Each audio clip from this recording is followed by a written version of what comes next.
Hello, Smite fans. Happy Thursday and welcome to the Smite Challenger Circuit Championships over in the EU region. And welcome in to some of the times that we may not be able to see these guys any further on as the year goes. As this SCC comes up, this is some of them, the last chance that they can have for their qualifications over towards the Smite World Championships in our Road to Worlds. I'm J-Mac Tucker. I've got Gormizer joining me over on the desk to help me kick off this big event for these teams. 8 teams from the EU region battling for only 2 spots in the Road to Worlds qualifier that'll take place in January. Yeah, and honestly, it's a lot of gameplay, right? I mean, But 15 sets that are minimum played because of the group stages into like the elimination, things like that. So you're going through all of that. Again, like you said, 8 teams, only 2 of them that can actually make it there, and all of it to then go play against the 4 SPL teams that are waiting in January.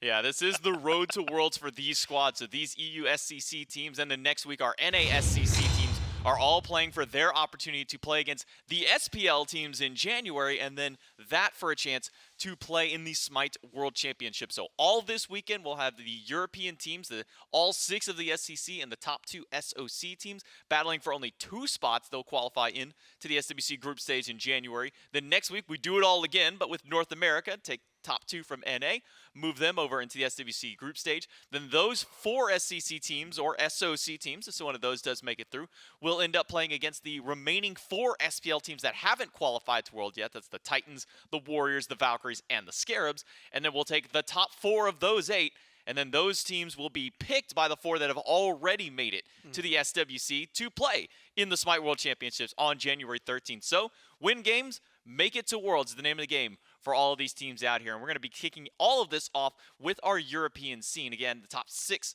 from the SCC, or I should say all 6 of our SCC teams, and then the SOC teams. All of these also broken into 2 different groups of 4. Hex Mambo and Personel will be our first matchup of today. Match 3 in the same group will be Styx Ferrymen and the Niflheim Wargs. That's our Group A right here. Those guys will play out, and we'll take the top 1 from this group. And then we jump into our second group later on, which will have the remaining 4 teams between the SOC team number 1 that's out of there and the remaining 3 SCC squads out. So a lot of Smites to be played, as mentioned by Gore. 15 sets this weekend, 15 sets next weekend. All of them will be best of 3. Group B has Highland Ravens and Thunderhead. That's your SCC representative as well right there with Thunderhead. And then Aru Scorpions and Gilded Gladiator to duke it out. So a lot of Smite this weekend, a lot of Smite next week, a lot of Smite all going through, and all of it very important because Gormizer, again, this is all for the road to the Smite World Championship. So if you're only taking 1 team out of every single one of these groups, you got to be the very best in your region. Yeah, no, and not just being the very best in your region, like you said, right? With only 2 teams that are qualifying total, all of a sudden, I think there's a lot of pressure on these teams. Hex Mambo, you know, it was mentioned in the pre-show thing that went on, but, like, there's a reason they're the favorite out of Europe. Not just because of their, like, essentially perfect season that they've had, but also because they're a team that has beat an SPL team on land so far this year. This is a team that has had very little struggles when it comes to some of the other EU teams. And so I think that, you know, anybody else, literally anybody else that's coming in this weekend, there's a big target on at least 1 team for trying to beat them. Yeah, everybody wants a chance to beat Hex Mambo. The first of them that's going to have to do it is Personel, who will be your SOC representative, your 2nd seed of the SCC SOC facing off against Hex Mambo. The roster for Personel: Olllly, RAIIDUN, Duduin, reeok, and Personalised rounding out. That's from your Hunter all the way up to your solo lane there. And this is a team that we haven't really gotten to see too much of them hanging out over to the SOC. Haven't really had many opportunities for them to break into the SCC for themselves. Have had at least a couple of moments with players like Olllly who have had some experience in the SCC, but on the whole, this is a relatively inexperienced squad moving up against this team. And admittedly, this is where things, and this is where this team specifically is going to have to find some consistency, and it is going to be, in my mind, maybe the most in the jungle matchup, although I will say the last few times that we've watched Hex Mambo, maybe you also had to feel a lot of pressure over in solo lane, also in the duo lane, right? I think that, you know, picks and bans immediately come to my mind if I'm thinking of where Personel can get on the board in this one. And a lot of it is going to be oriented around their success, I think, you know, up against players like Dzoni, right, trying to isolate him, but also making sure that certain win conditions aren't unlocked easily for Echrome. if I'm looking at this team coming into it, like there's a lot of conversation about 5v5 Smite, but I think there's a lot of individual matchups that they have to be just stronger in immediately, that they have to be able to shut down early, or else we're going to see them stumble a little at the beginning. And if you stumble slightly against a team like Hex Mambo, it does not clear up from there. Yeah, and always sometimes the struggle with some of these lower seeded teams that come in, they play up against these #1 squads. We know that Hex Mambo is a team very capable of going towards the late game.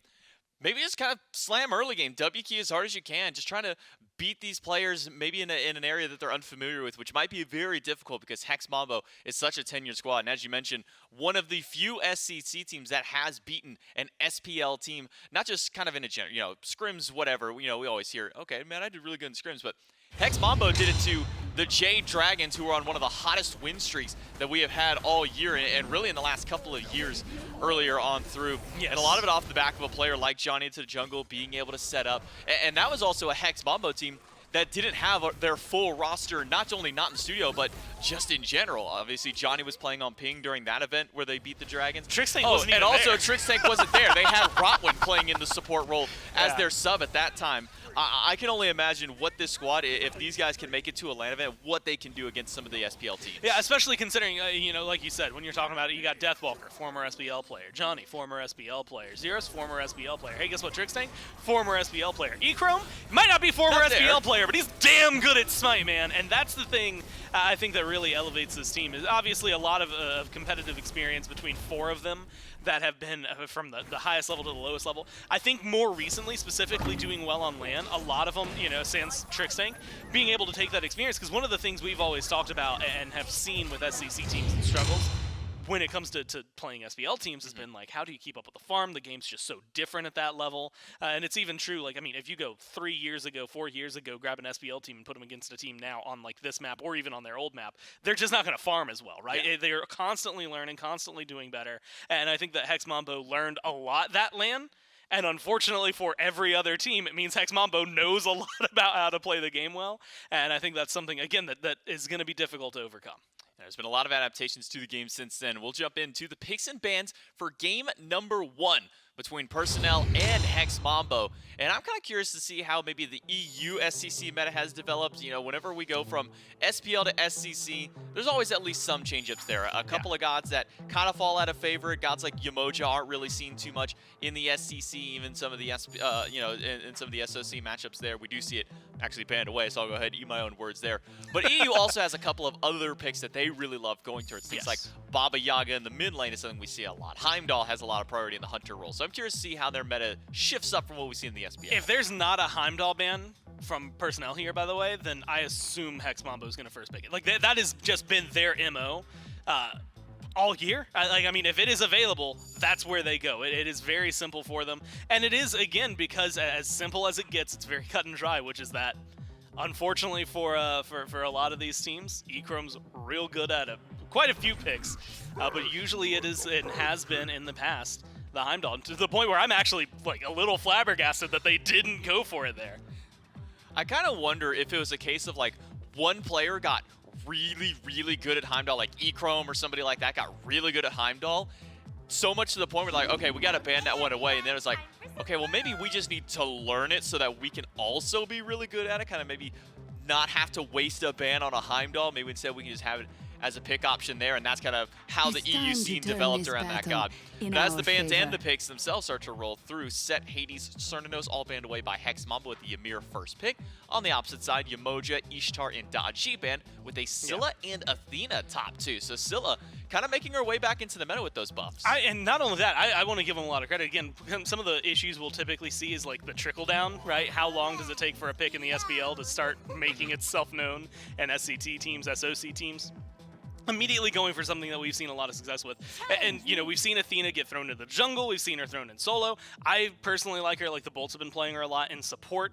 I really like, again, the setup taunt into something like I'm a Monster taunt, into Crush taunt, into anything that Scylla has to offer is always going to be a good combo for me. And I think that that's if you are looking for success, a really good way to start off your top 2. Well, Ymir, Cupid, and Ama round the top 3 for Hex Mambo, and then Charybdis over for Personel. So we got potentially the duo lane rounded out, depending on where this Athena does go for the SOC squad. But for Hex Mambo, we know that their duo rounds with Ymir and Cupid. And a devastating duo. I mean, this is one that we've been talking about all phase long, Gore, one that we've been talking about even towards the tail end of phase number 2 and into Masters, where Cupid got his little buff. You throw Ymir out there, and it really just feels like this is a kill lane out there. If this is the Athena Charybdis dual lane, do you think that this is enough to maybe help alleviate some of that pressure in that lane? I mean, it is going to keep itself safe, right? Athena actually might be struggling a little bit just because it's Athena, right? Your dash is super, like, first you have to channel it, then it's super obnoxiously, like, telegraphed when it happens, so she might be in trouble. But Charybdis is really safe, so if you've got a Cupid, you've got a Ymir, you, for the most part, should be able to escape them more often than not. And it does feel very much like a damage control kind of scenario, right? From me, I'm not looking at this thinking, okay, that Charybdis was picked because it's going to be like the exact countermatch. That Charybdis is picked for safety and safety alone, and then late game happens to bring a really a lot to the table as well that helps things out. I want to talk about maybe a Zyrhoes pick. Chronos now locked in because after of course. his buffs. And he was even playing the Chronos right before he was getting the buffs as well. This isn't something that Zyrhoes just popped out because, hey, Chronos got buffed, and we've seen a couple of Pro League teams playing it. No, he's been playing it all year. He's just been playing it for off and on all throughout the year through there. And as some of the bans do go through as well for the second wave, the Huang, the Chang'e, and then on the opposite side, the Hunbats and the Thor, so targeting the jungle out, at least for Hex Mambo towards Personel. Mid lane being targeted there for Zyrhoes, but Chronos Mercury, you're looking for some late game right there, Gore. Feels like this is right up Hex Mambo's wheelhouse. Yeah, and the thing is we've seen them pick drafts like this and get to that late game state, not in the late game, right? If they can get the farm up, then we've seen them hit this kind of marker 20 minutes in, and suddenly it's just off to the races, right? I mean, they are full on sprinting towards the end. I do think it's on Personel to try and control this early on, because Chronos, I mean, passive just gets better later on. Mercury just gets better later on. They got to be able to win this early. Well, we'll see if the SOC team can make an upset against the #1 seeded Hex Mambo. It's game number 1 with Dulcin and Mifflin. That's right. Expectations for Hex Mambo at an all-time high after their Smite Summer Masters performance. They beat an SPL squad, and all of the talk over the last few months has been, will this Hex Mambo team make it to the SPL, or to the Smite Worlds rather, group stages? Will they be the team that qualifies in over one of the lower-seeded SPL squads? Can they do it again? Well, Mifflin, I think if this Hex Mambo team wants to remain in that conversation after this weekend, you gotta win matches like this convincingly. And I agree, but it seems to me like Hex Mambo have just gone a bit for comfort selections over compositions. This is not exactly a draft that screams to me, hey, we've practiced this exact composition, we are looking for this portion of the game, and we want to play this way. I see Dzoni playing one of his favorites, a late game hyper carry. I see Zyrhoes doing the exact same thing, and then Trix and Echrome stick to the standard, as does Deathwalker. Yep. So that is to say, Hex Mambo's draft should just look real good in like 20 or so some odd minutes as they scale up. I don't expect Hex Mambo to take this as a slow pace. I expect them to be getting active early just by nature of the players on this team. Yeah, I mean, there's plenty of places to look as well. You're obviously favoring Hex Mambo, your #1 EU SCC squad, up against the #2 SOC team. Plenty of matchups across the map where Hex Mambo can widen that gap, give themselves an advantage here in this game. I have to look towards Dzoni here, Miff. We haven't gotten to see a lot of SPL Mercury jungles recently. For a little while there, Sanford Soccer was playing it. I imagine if you go into this crit rage style build eventually, that maybe increases the desire to get a bit more active, get some of those stacks built up. Yeah, Johnny's activity is going to be dictated by purchase of rage. Generally, he likes to go towards it in second slot. That's where he wants to get active on map, or maybe just now. Could be good, no. Gonna be rooted in place. So then Beads forced off of RAIIDUN over in the mid lane. So the Scylla will have to back away. Early pressure starting to build up. Not a mid lane matchup I was expecting here today, Miff. The Scylla versus the Chronos, but maybe raising and why not? Well, maybe that's why, except it's the Naja who's jumped on Dzoni off to a fantastic start for Hex Mambo. You could tell things were brewing a bit over in the mid lane. And it's the Mercury that strikes for first blood. Potentially worst case scenario for Personel. Yeah, reeok has just been getting a bit too aggressive in that lane. We saw Dzoni rotate into the left side jungle. Immediately the Naja walks up, and Dzoni says, hold on, bud. You're not exactly allowed to do that. Your mid laner, your RAIIDUN, on this Scylla. Not exactly the strongest early, can't exactly help you out. So easy for him to just walk in there and make it happen. Nice double freeze from Trixtank over in the duo lane. That'll push back Personel just a little bit to start off this game. Echrome and Trixtank as well, Myth. I mean, in Smite Summer Masters, when we watched this Hex Mambo team, of course the Miracle Deathwalker play steals all of the headlines. Four-man fearless. Four-man fearless. There was actually a lot of conversation as to whether that was one of the greatest plays in pro Smite history. I think if we remove stakes from the equation, right. If Purely you remove stakes, mechanical play. It is the most game-changing play. I think once you remove stakes but do take into account game state, absolutely a dominant moment, right? I mean, he completely changes up a team fight that was lost. Well, other stakes, you know, in this case, you include stakes. You're looking at like Paul at Worlds. Those like, to win Worlds, obviously, is a bit of a bigger moment. But even for Hex Mambo, that was a crazy moment at Smite Summer Masters. That's to beat an SPL team and really set the tone.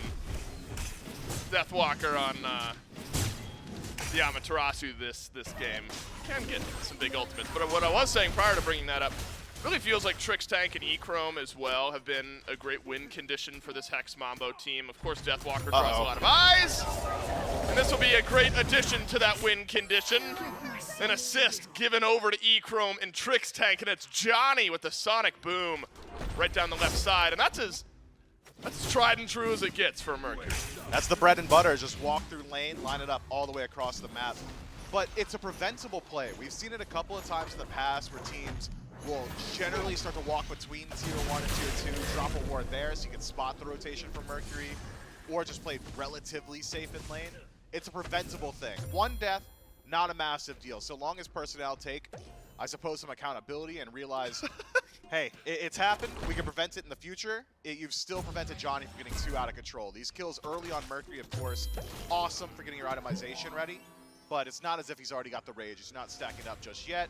Only about a half level down on your Naja. I think this is definitely recoverable. You hope, because what we know from Dzoni, remember, Dzoni has SPL experience. It was during some of his SPL tenure. He got one of the only pentas, if not the only penta in the SPL that year. That was very recent, so the type of player that plays with even a little bit of a lead so effectively, call it about a level and a half over reeok. But you need to see something from that Naja Myth. Unfortunately for the Naja, targets haven't been super apparent, not just yet. And I love the way Hex Mambo play around that mid 3v3. They group up, send 4 to this Greater Scorpion. And Personel just simply have to watch it go down. Anyone steps forward there, then they're going to immediately get jumped on. So a nice little early lead built up here from Hex Mambo. But again, I think you mentioned it early. Counter to the pacing of a lot of the EU SCC teams, they like to slow things down. Hex Mambo, not that type of team. They're the type of team that want to compound on this small lead early. In spite of the composition that they've built up for themselves, Hex Mambo, if we're talking about playing it optimally, it's real slow, farm it up on map, get on these Greater Scorpions, control neutral farm, and scale into the late game. I would argue they've gone beyond optimal. This is an unexpected success in the early for a composition like this. Between Mercury and Chronos, you just don't look at these two and say, yeah, those are your early bullies, those are where you're going to play through to get your lead, but it's exactly been the case. It's Deathwalker, well, he's in no man's land. This is what we asked for. We wanted to see reeok getting active, but Deathwalker lives, and we know Amaterasu can be mobile. He might live forever. Does have Dazzling Offensive. reeok with a sash in. Dazzling Offensive used. Dodges a lot, but not enough. Personel on the board for the first time here in game number 1. Takes about 6.5 minutes. Unfortunately for Personel, it pulls like 4 members of their team back to attempt and kill off Deathwalker. An ult used by Olllly as well, so now that Athena, a little less global pressure. It's a nice bit of chunk damage from Personalised, but Dzoni just fine to hang out. It's a good rotation in from Trixtank. Beads won't be used yet. I need to use them here at some point. And beads get used there at the end, and Echrome an easy kill. So there were options. You could have used the beads a little bit earlier. That probably gets you out of there absolutely free. If you're worried about your massive 160-second cooldown, You could have probably just pressed ultimate as well. Yeah. Just walked out of that situation. Instead, a bit greedy from Duduin. Just gets caught out in lane. I'm not going to call that caught out. That was just a greed play that cost him his life. Yeah, got and walked his at. beads as well. Yeah, got walked at. We talk about Charybdis so often is a very, very safe pick. I mean, Whirlpool, ultimate for long durations Like of the CC safest hunter in the immunity, game, yeah. beads, plenty of options there. Used them all.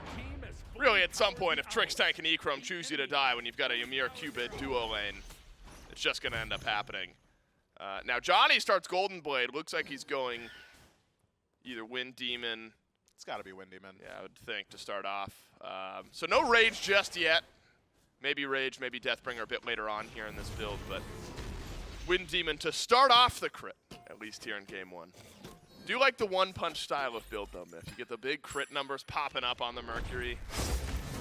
I don't think Personel will like it, but Dzoni sure looks good when the build ends up breaking down a bit like that. Olllly gets the dash, caught out by the wall, freeze, stun, goodbye.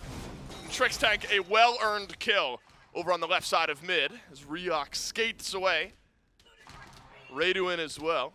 RAIIDUN will back away beneath the tier 1 tower, and Trixtank feeling it a bit with these walls. Yeah, reeok caught out, but the rest of the Hex Mambo not quite in position to follow up. I think had Hex Mambo had any inkling that Personel would dash in after their support had died, they probably punish him for it, but the boys were on disengage duty saying, all right, we got our pick, let's go ahead and move through the map, and Personel go for the wild man play of trying to reinitiate the fight. Are at least able to make it out alive, though, so, you know, nothing really lost for reeok except for that ultimate now. Deathwalker again caught out. Same spot. It's the same spot as last time. Yeah, but look, this is Deathwalker, right? I mean, You tell me he's got a plan for that? no, I'm saying very stuck in his ways. I'm invading back camps. I'm going to do it again. Not saying he's planning on dying, but I think plans on probably being right back at the back camps the next time that he spawns up. The only 2 deaths that Hex Mambo has suffered here this game, and that means Personalised has been able to keep level equity with Deathwalker over in the soul lane. You're hoping the tier can get some of the magic that Deathwalker brought us just a couple of months ago. Unfortunately, everyone else on Personel has fallen a bit behind in gold and experience. 2 levels in a couple of the lanes, 1 levels at least, just about everywhere else. Shadow Steel ends up being the start here for Dzoni. Myth. Suppose a bit of healing in the Personel kits. And a crit or 2 here and there might help out finish off some kills. Yeah, I mean, deal with some of the self-sustain. Scylla in the late game, generally with like a Polynomicon build, has got a deceptive amount of healing for herself as well. You got Devourer's Gauntlets, the self-sustain from reeok and Personalised. You'll find some value from Shadow Steel. But I would have expected Dzoni to go for a slightly faster item. Wind Demon helps out a little bit more around these neutral objectives, helps out a little bit more with dealing with some of these tanks as well. But if you think Shadow Steel's fine, maybe you just went back, could afford it, and said, why not? We can take a quick pause here in game number 1 as Hex Mambo have done about what we expect here, Myth, and that's really set the stage, set the tone early on here in game 1. And remember, going into it, I put some lofty goals, some lofty expectations on this match specifically. I'm talking about Hex Mambo.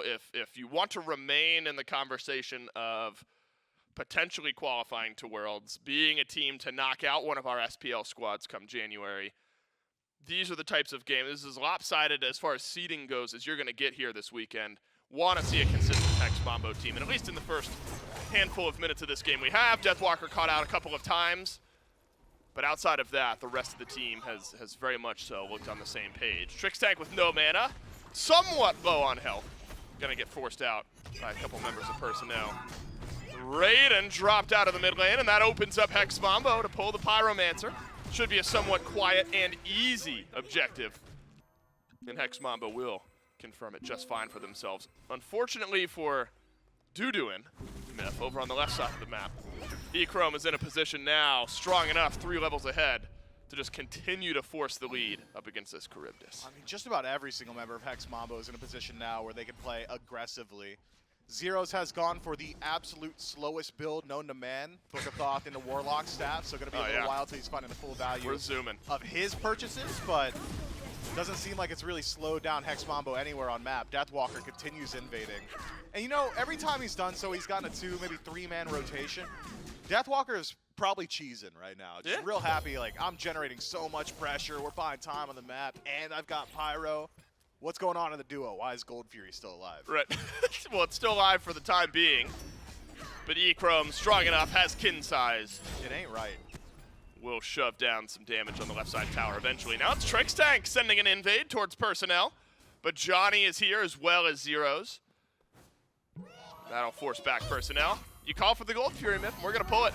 This should be pretty quick for Hex Mambo. Personel just have Olllly close by. Doesn't look like the steal's going to be in time, but a nice wall from Trixtank was there anyway, just in case. Personel not able to close that gap, and these small little skirmishes really building up for Hex Mambo at about 5K golden experience. Everything Hex Mambo has shown up to has gone to Hex Mambo. Even Deathwalker, when he's invading those back camps, gets the back camps before he dies. Both of them, by the way. Neutral farm, Personel's farm, neutral objectives have all just belonged Totem to the of other coup. side. Totem of coup. I mean, it's wild. I mean, you know, double the amount of Totem of coup. I mean, was there an option for Personel to do something different here? Not that this game is over, but unfortunately the way the scaling looks, you got a Mercury, you got a Chronos on one side, and Hex Mambo, not the type of team to slow down. At least where we are in this game state. Again, we won't call the game over, but is there more Personel could have done in your mind in the first 13 minutes to avoid falling into a 5-6K gold pit in the early goings? Maybe play around some of the strengths of your composition. This is a great draft from Personel that has like Play your high team. CC. It's got real high CC and phenomenal follow-up, right? Have Olllly go in with a taunt in mid. Has a taunt connected with Zyrhoes this game? Have reeok sash somebody that isn't Deathwalker at your back camps, you know? Like, get involved. I'm going to sound like a broken record. Zyrhoes, again, just do anything to facilitate some pressure, generate threat, force some relics, and then all of a sudden RAIIDUN's able to do a little bit more out of mid, or maybe some of these taunts from Olllly or landing a bit more consistently, or Windfire Wheel sitting anybody that isn't Deathwalker. There were opportunities, and there still are. It'll be harder to come by, though, 5K down. Olllly's going to take a whole mess of damage here from Echrome. No Fury, so this is just Hex Mambo putting pressure towards Personel. It's a red buff invade, and the Fields of Love melting through Scylla, who's not even going to be able to use that I'm a Monster, channels it for CC immunity, and it at least pays off in that regard. Now Duduin's dashing away here from Echrome and Trixtank. The severe backpedaling from Personel is going to get chased down by Dzoni. And now it's a blink in and a send back under reeok. A double kill for Echrome. It was only a matter of time. And finally, Hex Mambo found their second big fight of the game.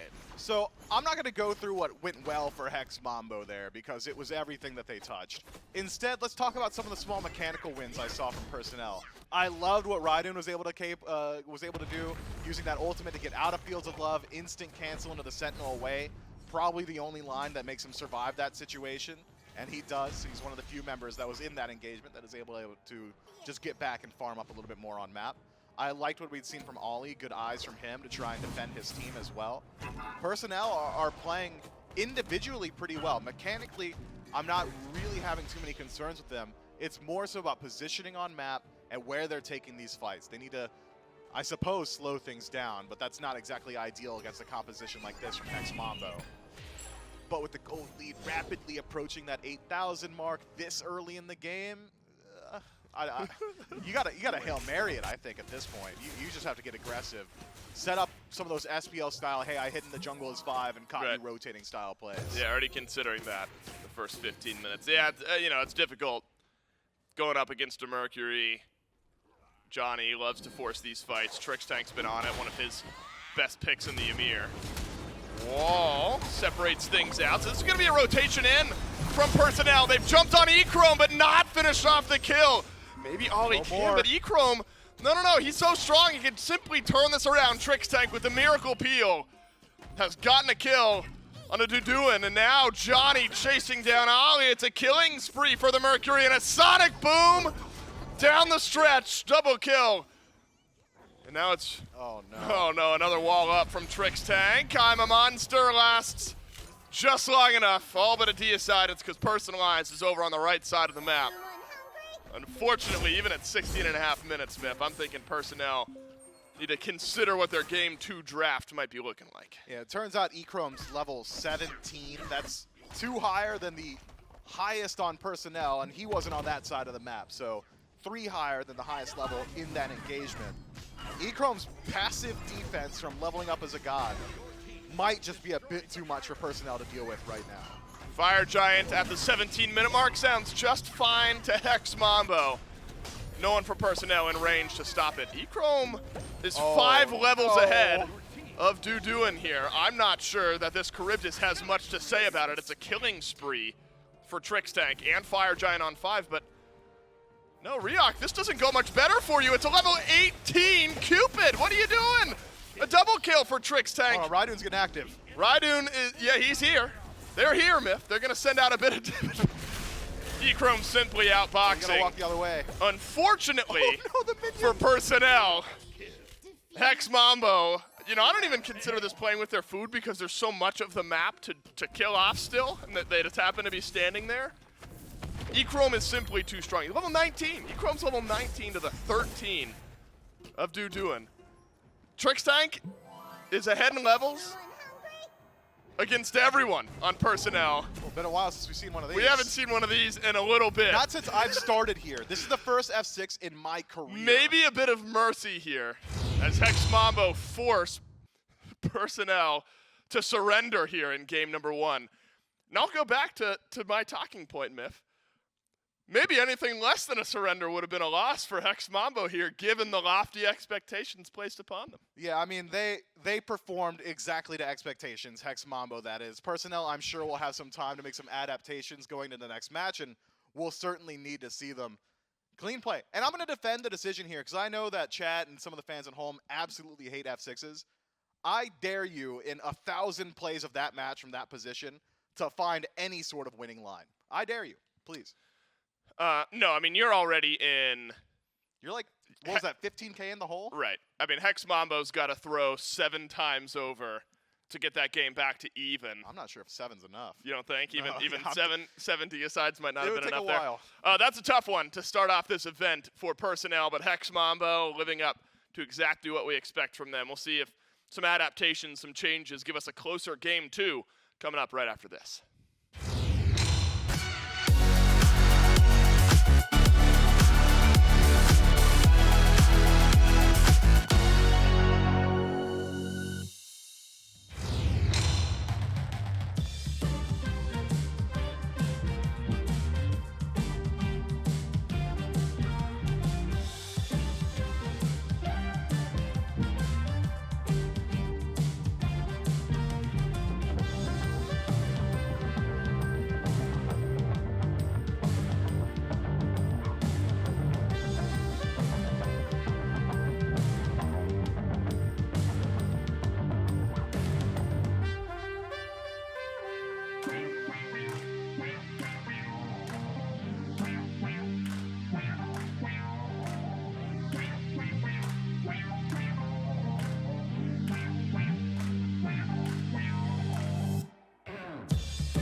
4. And if they do make it out there and you want to represent some of your favorite SPL teams out there, well, our good friends over at Skulls are providing jerseys for our SPL teams. So make sure that you go over to shop.hi-rezstudios.com/SPL and pick up your favorite jersey for your favorite SPL team out there. And who knows, maybe if some of these players are good enough out there, we might get to see them next time around wearing one of those jerseys themselves. But make sure you go ahead and pick yours up now. Bring it to the SWC if you're going to be out there, if you got your jersey for it at that point. Otherwise, just take a picture of yourself, throw it up on social media. Hey, you might get a retweet out there. Thank you so much to Skulls for providing the merchandise and the jerseys for our teams and our fans at home in Season 9 of the Smite Pro League. It's J-Mac and Gore joining me on the desk for getting ready to go into game number 2. But game number 1 doesn't feel like there's really too much to go through. That was just a case of Hex Mambo power farming the map, despite Deathwalker kind of just W-keying it to his death multiple times. So you know what Mambo is like a dance, right? So and that's what they just danced through that game, right? That is the best way I can describe it. I mean, it is very controlling, and like you said, despite maybe some some slip ups for him, very quickly pull the reins back in. Well, you look up super early on, and it's like, oh man, 3 kills to 2. If you just see that part, it feels really competitive, and then if you stop watching the game from there, maybe you can kind of sleep with that. But unfortunately. At this point, unfortunately for Personel, as we saw, the game continued. And so it really did just, get off to a really good start.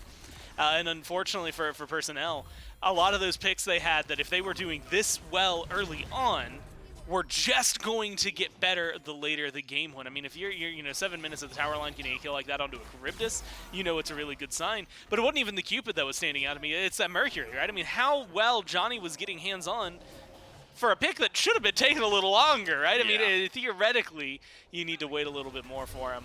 But no, he was able to put up a really masterful performance, not even hit that full late-game hyper carry momentum that we know that a Mercury truly can. And then, there was a little bit of egg on my face when I was calling for like a Heimdall first pick, but then when you get a Ymir Cupid duo lane that plays as well, and very specifically, when Trixtank is going to first pick a Ymir and make it look that good, I don't need any more. Like, that is the first time all year, at least maybe unless they did some towards the very, very end, but the first time for a majority of their games, they decided to first pick the Ymir. And I'm sold on it, man. Like, he doesn't play a lot of Ymir, like the Fafnir, the Sobex. There's so many gods that were like banned away, had to be controlled when Hex Mambo got their hands on them. And then you get a 4-0 Ymir, 8 assists, ridiculous freezes, ridiculous walls. This was just a good game for Trixtank. All right, so Trix got tied kills for Dzoni in that one, 4-0 for the both of them. He out-damaged Zyrhoes, out-damaged Deathwalker, and Deathwalker was the only one who died on his team. I think if you're going to top pick Ymir and put it to the performance like you had for Hex Mambo, no complaints from us here. Maybe some complaints for Personel, though, and maybe some changes need to get made up there because, I mean, at one point, we saw it in one of the highlights there where Trixtank is literally just zoning the Hunter. Duduin could not get in to fight up, and Trixtank was essentially kind of able to solo him from half HP. I'm I just am more impressed that Echrome did 10,000 more damage than the next highest in the game, and that was a person on his team. Like, that is, again, if you ever need to see how someone is controlling a matchup, that's a really good place to look. Also helps when you're 5 to 6 levels ahead of just about everybody else on the map, everybody even in your respective lane. We'll jump into the picks and bans for game number 2 to see if Personel do make some shakeups and maybe do make some adaptations to their draft, or maybe try and keep some things away from Hex Mambo. The Ymir Cupid lane just seemed to get out of control very quickly out there. Not much you can do when Mercury, who's supposed to be a late game slanted god, is winning this hard early on, this early in the game. I mean, by 7-8 minutes, he's ganking lane, finding kills, putting up crit damage early on through. Kind of hard to deal with that in that regard, but Personel do start out by banning away the Yamoja, Dodgy, and the Ymir. They said, Trixtank, that was pretty good. You kind of bullied us. Good. We're going to go ahead and just ban that one away. And that's still such an understatement, man. It was so wild. I like the Cupid ban from Hex Mambo as well. It is, I mean, look, when you're coming into a tournament, that's not the first look that you want people to have on your team, right? If they've not been watching SCC incredibly carefully, that's not maybe the thing. Like, it leaves a sour taste in someone's mouth. I don't know who. I think it was some that if you're Hex Mambo, you're like, oh, okay, so that's what we're expecting for this set. And again, because it's double Elim, it's maybe not the end of the road. And they still have this game to try and turn things around. But you see a game 1 like that, And I think you just got to hit the reset button, right? And honestly, I think that's kind of what they did, right? You just get out of it, you say, cool, whatever, it's done, done. Let's move forward. Let's ignore what just happened, pretend we're going into game number 1 right now, and try to get this settled on some sort of equal ground to feel a little more confident going in. Otherwise, I feel like it's a really big, I mean, it's a blow to the ego, right? Yeah, for sure. Maybe definitely a good mental reset here for Personel. They do pick up a couple of really powerful picks in their respective roles. Ishtar over for the duo lane now, a hunter that was banned away in game number 1. And Huang for the mid lane, which is something that did get banned in the second wave of bans, but does definitely feel like it fits into that EU playstyle. And also, again, gives them something safe. The Charybdis, a safe guy in the duo lane to try and get away from Ymir Cupid. Didn't really have that same level of success out there, but Huang over in the mid lane, a lot of forms of safety to try and deal with what has been drafted for Hex Mambo, because talk about a top 2 from Hex Mambo. Cernunnos, Thor, and now a Fafnir, which is one of the signature picks of Trixtank. Yep. Dangerous top 3 for Mambo. Personel on the opposite side do also grab a Nike with themselves there. Is there something that you maybe like to kind of see picked up here for Personel to try and deal with what Mambo's already drafted? I mean, to deal with, I don't know that there's going to be much. I think they've done a good job, right? When we've been talking like meta in a vacuum, Ishtar, Cernunnos have been up there with the Cupid, so with one of those taken away, you at least kind of helped balance that out, and I think the Ishtar has been a little more successful overall than we've seen out of the current. Like you said, the Huang keeps you safe. The Nike might not be the right direction. Like, again, a lot of safety, you know, shielding, leap to get away, big shield in terms of your ult that also slows everybody. A lot that can kind of keep you going. But I do think that what they did with their bans is maybe the best step you could do, which is not focus so much on playing defensive. If you're loading into this game and your plan is already, okay, we're about to get rolled over, we got to play defensive, you're going to lose the game. Like, that's just how it is. So I like that instead they start taking shots at Hex Mambo, try to deal with some of the things that are going to allow them to balance things out. Get rid of the Chronos, get rid of the Olllly, get rid of things that Zyrhoes might play, although notably one of his most picked gods has been Baba Yaga, so that's still available. Might not see it, honestly. It feels like with what we're seeing, still a little bit of Hex Mambo flair, but definitely a lot more being thrown out by Hex Mambo that feels meta right now.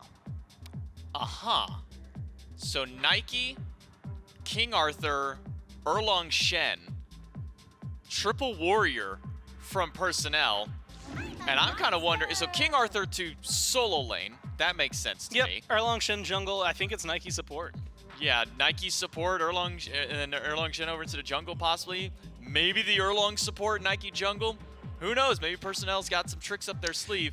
They're gonna need some tricks though, because was it Inbound that played Erlang support that one time?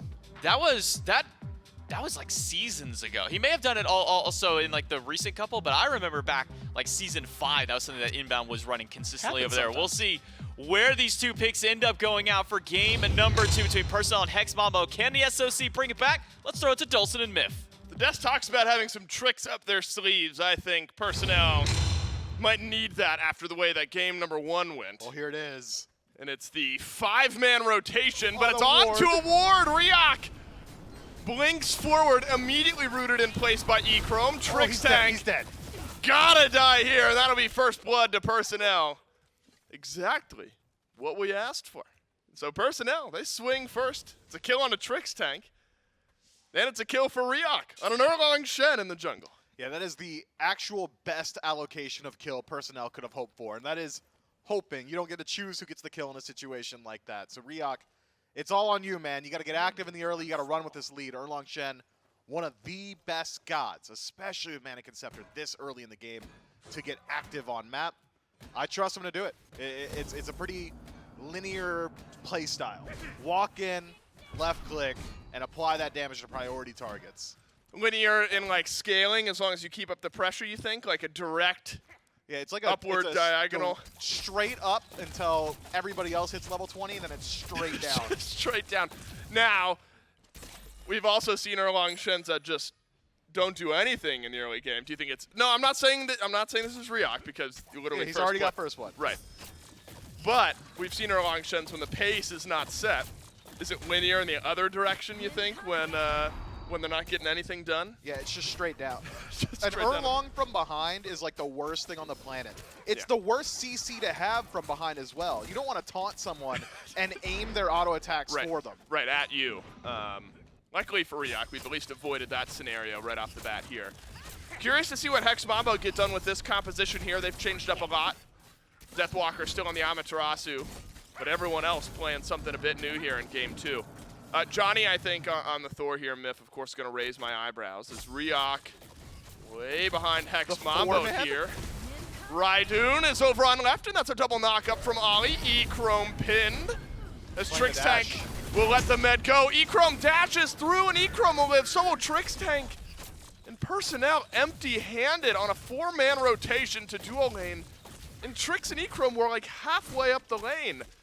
And they'll survive, and Echrome didn't even have to use beats. Yeah, that's a tough situation there.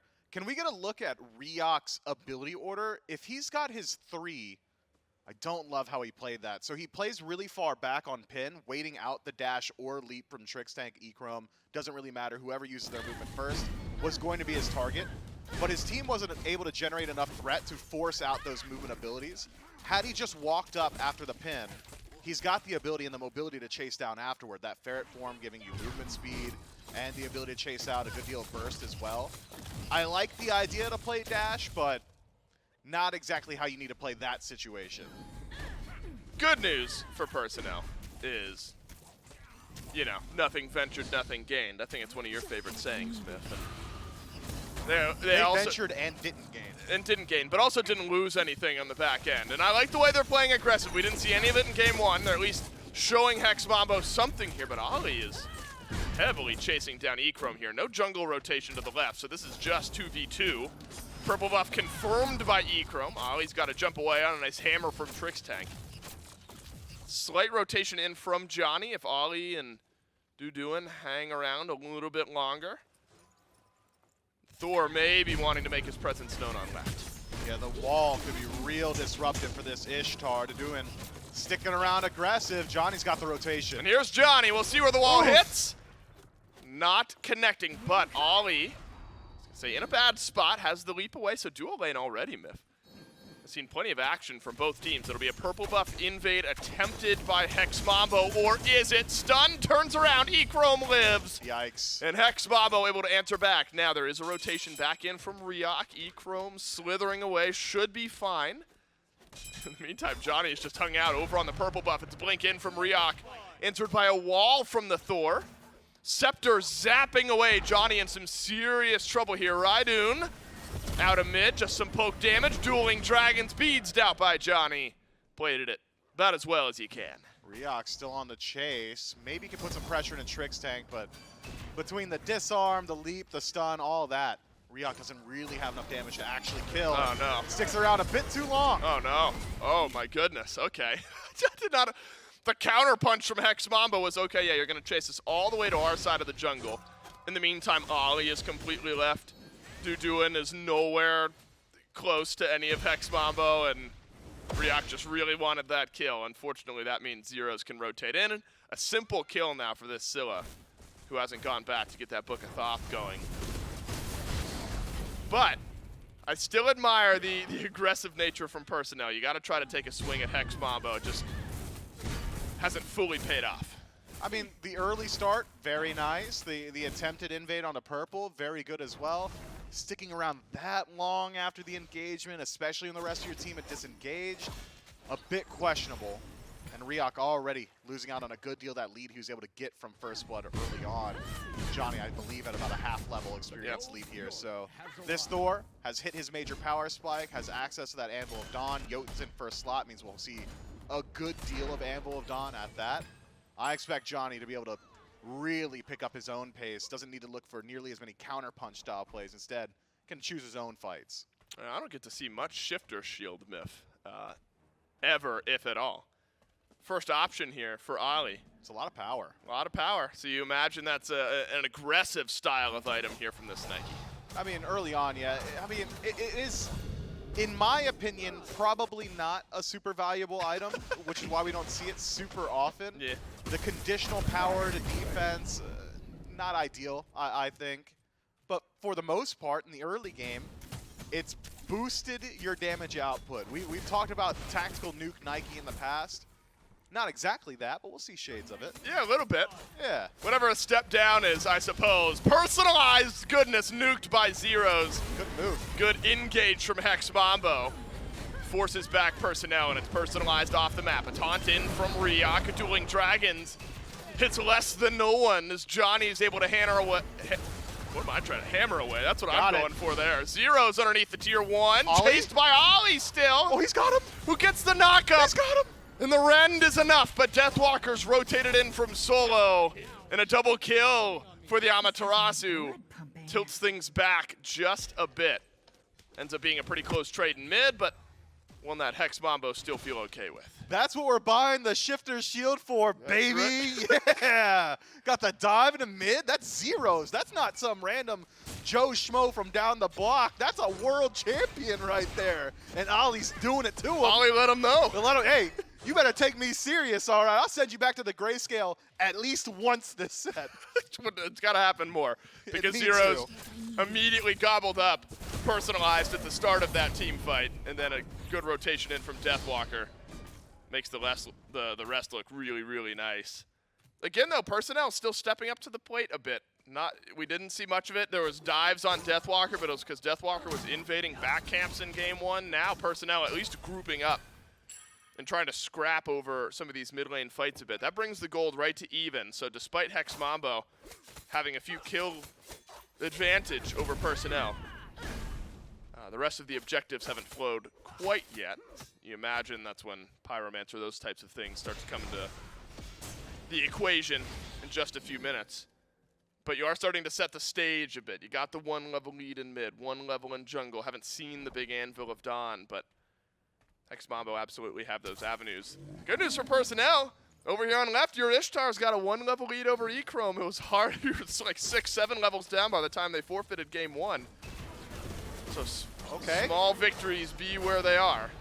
Unfortunately for reeok, won't get the kill and actually may suffer a death here. Sticks around to auto attack Dzoni a bit, and RAIIDUN simply not on the same page. This should be a kill on Echrome. This would be a nice one. Hit your autos. Duduin does it.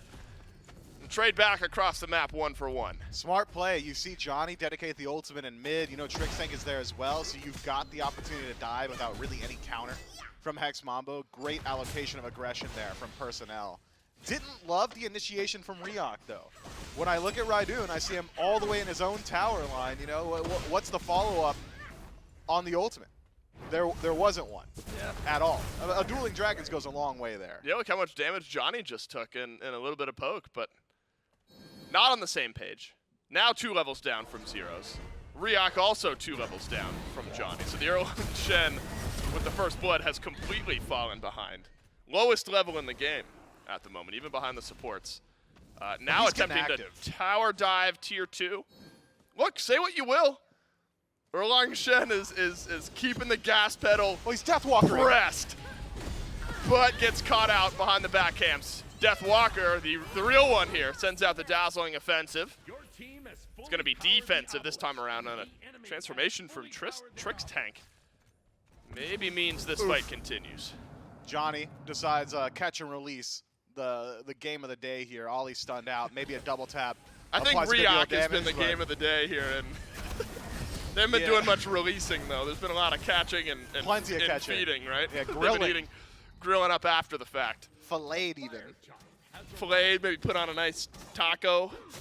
Maybe with some cilantro, chipotle lime. mayo. Oh, sounds real nice. We're talking about 2 different culinary aspects. I'm talking about fish tacos. And I'm getting like lime and cilantro. That goes on fish tacos. Not chipotle mayo. Oh my god, yes it does. Terrible takes from Myth. Oh, Zyrhoes! But a great fight in mid to be big for RAIIDUN, who gets it. Anvil of Dawn yet to crash down, catches RAIIDUN in the back. And Dzoni on a warpath at 206 with a double stun on the end. And that'll block off Personalised. And I'll take 1 more kill to go, please. reeok. Between tier 1 and tier 2. Go back to base, buddy. Look, no. The name of the game he's gonna steal the red. The name of the game has been to stick around too long. Why isn't he on the... He's not on the red. He's going for the fight. We're going for the fight. No, you're not. Echrome could get soloed here. This would be a statement by Duduin. And reeok is here as well. Echrome dodging out just about everything. He's got his team here, and that's a wild hunt. Duduin holds the beat. Mifflin beside himself walks through. He's tilting me now, Miff is. Duduin's gonna get caught behind the wall and Hex Mambo. Stop. Stop. What's going on in this guy's head, bro? You can't break me. You can't break me, man. My man was Mr. Worldwide on tour. Went from the mid-tier 2, hit in the red buff for 30 seconds, walks through the tier 1 and duo, and then lemmings into a team fight, bro. Yo, I am the biggest reeok fan on the planet. Look, I said I love the aggressiveness early, right? I don't know if I can defend the last couple attempts. Unfortunately, at 1 and 5, has fallen 4 levels behind his jungle counterpart. And Dzoni starting to run away with this game. I wonder how, this is game 1 of the tournament for Personel. Yep. I wonder how adamantly. What? Reeok. All right. I can't defend that one. That's a 9 turns blessing for the heal. Wanted to go back and farm up a bit more. Didn't like his odds against the speed buff. Right. I wonder how adamantly we're leaning into. Oh no. Oh man. Okay. Oh, blinks it. Misses the stun, and Dzoni hammers away. Dzoni missed everything. Yeah, missed everything. Still winning this trade. I think reeok would like a 9 turns blessing right about now. Won't get it though because Zyrhoes has flipped the fight. And now Olllly left alone, walled, jumped on. Miff, we are finally back to the game 1 tone where Hex Mambo are starting to roll Personel. I'm sure they can just tower dive here. Trixtank is gonna tank this one up just fine. There'll be another one for Deathwalker. Officially almost 3,000 gold ahead and 10 kills with a Pyro and a Gold Fury ready to be taken. I wonder what's going through Duduin's head, right? He's thinking to himself, standard lane, another day in the office. Had a lead over Echrome. I've been owning this guy all game. Then my boy reeok walks over, drops a fat stinker in my lane. Now Echrome's ahead of me. All of a sudden, Dzoni's 5-0. Hex Mambo obviously in a very good spot here. They're getting Hex Mambo. That's it. It's a nice 9 turns blessing. You need Duduin to carry all of this fight here because reeok's going to get turned on and autoed once. Yep. And Echrome hits him. Duduin still with some leg in this fight, though. It's got to be the Ishtar. I don't think any more to be said. A 1-for-1 trade. reeok drops again, but I don't think reeok's worth all that much here. I think giving a kill to Duduin onto Echrome specifically, an all right trade for Personel. Anytime reeok dies for someone on Hex Mambo, it is 100% value. This dude, despite getting first blood at negative 30 seconds, is probably worth about 50 gold right now, maybe about 100 experience. He's a greater Scorpion for like the only guy that kills him, so keep it up. Just make sure none of the kills land on reeok. Right. If we reset that bounty, Hex Mambo is feasting. Yeah, right, they're in that. Oh! Solo alert! Solo alert! RAIIDUN gets one onto Zyrhoes! That's the 3rd time! And the Huang feeling himself a bit in game 2. Is it enough, though? That's being the question, because I keep hovering back to the gold lead, and it's just so strong for Hex Mambo. And it's the moments where Hex Mambo aren't playing as a team, where Personel, and you actually kind of brought this up at the end of game 1, Miff, like mechanically. Maybe not that, there were some misplays probably here. And they hit their buttons well. Right. But those are moments where they're looking all right against Hex Mambo. reeok on a journey again. I think Dzoni knows where they are. Maybe not. Oh, Zyrhoes just used his dash. Oh, Zyrhoes did use his dash. This could be a big one. The trap is set. Come reeok here. Taunton. Oh, has beads and Aegis, it's though. over. Yeah, we're done. Oh. We're done now. Oh, reeok blinks up the tower. Dzoni with the double dunk has sent this one back immediately. And we're going to 1 by 1 by 1. No, Olllly got it done earlier in the game. Zyrhoes reminds Olllly, yeah, I'm a world champion, by the way. You're not going to do it to me again. RAIIDUN will flutter away. Hex Mambo, Miff, these are obviously a couple lopsided games. Surrender rolling through potentially again from Personel here at 16 minutes. A Fire Giant getting pulled by Hex Mambo. Wonder what the discussion is. If somebody starts a surrender vote. That one took a little while to go through. There was a discussion to be had there for sure. Duduin's like, guys, it's not that bad. I don't know, Myth. It was that bad. All right, let's reset the conversation though, because we set the conversation at the beginning of this set. This is what you needed to see from Hex Mambo if we're actually seriously discussing this team beating some SPL squads again and going to Worlds. This is the most lopsided seeding matchup we're going to get here this weekend. If this is a team that's going to compete in January and a team that has a chance at the world stage, you needed this type of game, and Hex Mambo had 2 of them. Yeah, I mean, that looked to me like an SPL game up against an SOC team, right? Yeah. That was clean stuff. Even when they were making mistakes, it was obviously calculated in that, sure, we can have Deathwalker die to back camp, and it won't really affect us, and they were right. They were playing with their food in every sense of the word. Your #1 seed here in this event came to play. They simply do it to the SOC squad. It's a 2-0 for Hex Mambo. That's it for Myth and I. Good luck to the desk breaking this one down. Man, he said good luck to us on that one. I think I need it. Hold on, I need that. Hold good on, luck. I think I need it a little bit as well here, but let's kind of reset this one here all the way back to pre-minute 1. We do see some adaptation at Personel. He said maybe if you're trying to go up against a team that likes to play late, bring the fight a little bit early, try and get some of the kills onto people that really need it to get them to the early game. Getting a first blood for Personel and getting it for their jungler reeok, perfect way to start this game out. Unfortunately, reeok then gets caught out multiple times throughout that game. I think it ends with a 1-6 or 1-7 slash at the end of that one. Falls a bit behind the jungle. Benefits there for the SOC team. Dual lane was doing pretty good. The Hunter was actually able to keep pace with Echrome. Not an easy thing to do up against a player like that. So I got to give props at least to Personel wherever they're due. Yeah, I want to keep it as positive as I possibly can. So I'm going to say that was a very entertaining game. It was a fun set. This is a positive in my mind specifically for Hex Mambo, but I think they just gave us the fastest set of the year because most of the games we've seen have at minimum gone a few minutes longer than that. So it's just well played by them.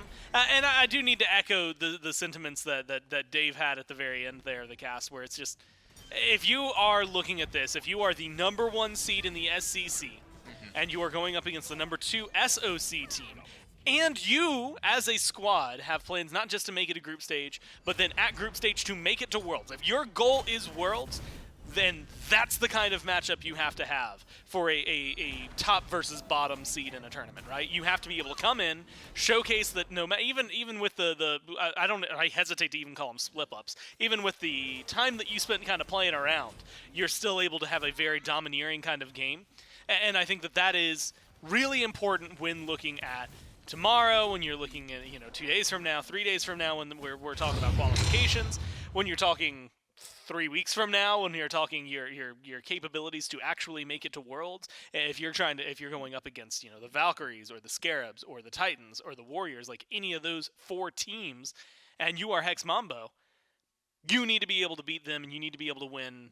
I would argue in this case, for anybody who's qualifying, you probably need to win your games in a very convincing fashion every time. There's definitely going to be some exceptions towards the end of the tournament, because once you start getting like, oh, now we're up against like the team that has made it through the top of the bracket, a team that has made it through the bottom of the bracket, suddenly it's a lot closer matchups for everybody.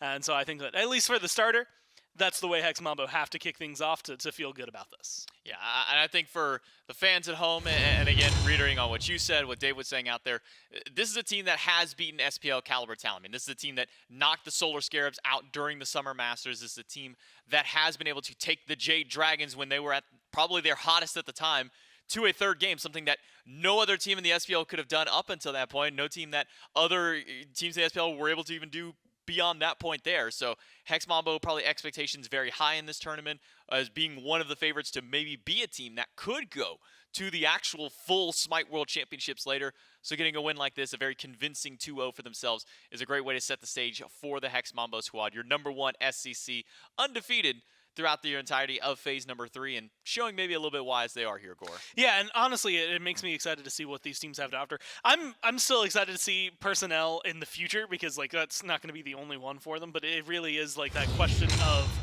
what are they going to be able to bring. I'm like, there's no tournament life in Europe that you come in and you're told you're going up against Hex Mambo for any of these teams, and you expect that you're going to have a good time. It's number one, right? Like the first thing to kick it off. So I'm really excited to see them get down there in match 5, whoever they end up playing from Ferryman and Wargs. I think that one's going to be a little more entertaining. Well, in a different sense, right? That's going to be more competitive, Right. despite how entertaining these last couple of games went. So I'm excited to see what they have, as well as keep my eyes on Hex Mambo, because I think for everybody, they're the favorites to come out of this week.